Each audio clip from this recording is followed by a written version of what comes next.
Meet Bernard. Old Bernard's been one of the most hated people in the world. He was a guy really into investing, wanting to take $1 and turn it into $50 for you, and he seemed to be really good at it. Once upon a time, his name was one of the most respected and well-known names known by anyone.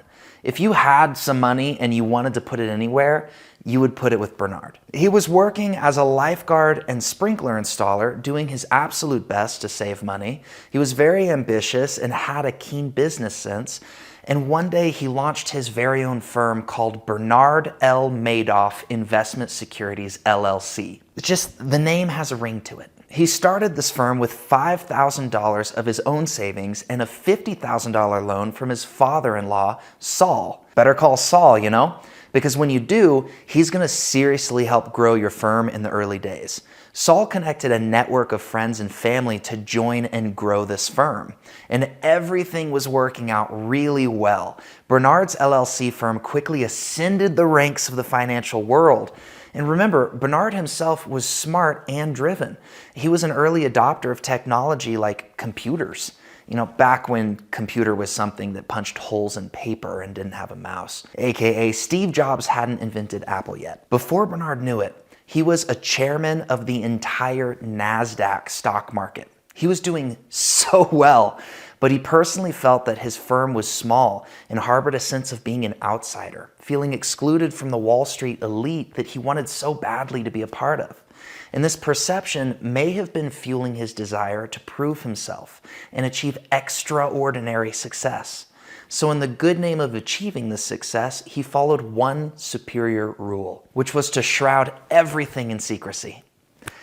He was not transparent with anyone. Whenever someone would ask, "How do you deliver such consistent and above average growth for your clients and their money?" he'd give no details, saying it's complicated, or it's proprietary information, or it's just the same strategy I've already told everyone about. What I do is a split strike conversion, selling options and buying puts on the S&P 100. But this was a total facade. Bernard was actually operating a classic Ponzi scheme, and it happened to be the largest one in the history of the universe. If you don't know how a Ponzi scheme works, he would take money from one person and tell them that he was investing it in all of his secret, hard to understand ways. And then he would find a second person to get money from them, and he would actually use their money to pay for the returns for the first person. It's a super simple system, but always requiring him to need a third, a fourth, a fifth person, and so on, basically forever. That's the only way he could keep funding those incredibly consistent, above average returns that every previous investor signed on to receive. So Bernard, he provided investors with elaborate but completely fabricated account statements and documentation each year.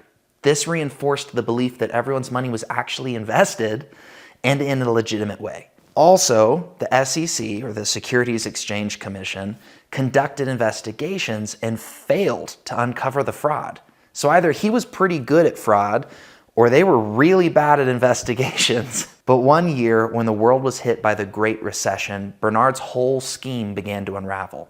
Investors were facing financial difficulties and wanted to withdraw their funds, but Bernard just couldn't meet the demand. He was trying to find more millionaires and more billionaires at the time that would give him more money, which, you know, would unknowingly keep his scheme going. But he just couldn't find enough new investors to cover everyone's withdrawal demands. And this exposed him for everything that he was not doing for his investors, and it exposed him of every way that he was using them. So how big was the universe's biggest Ponzi scheme? Prosecutors estimated the total losses at $64.8 billion, impacting a total of 37,000 individual investors and institutions globally. Take this, Bernard, you're sentenced to over 150 years in prison. And he did die there after roughly 12 years at the age of 82. Don't blindly trust financial advisors, regardless of their apparent reputation or success.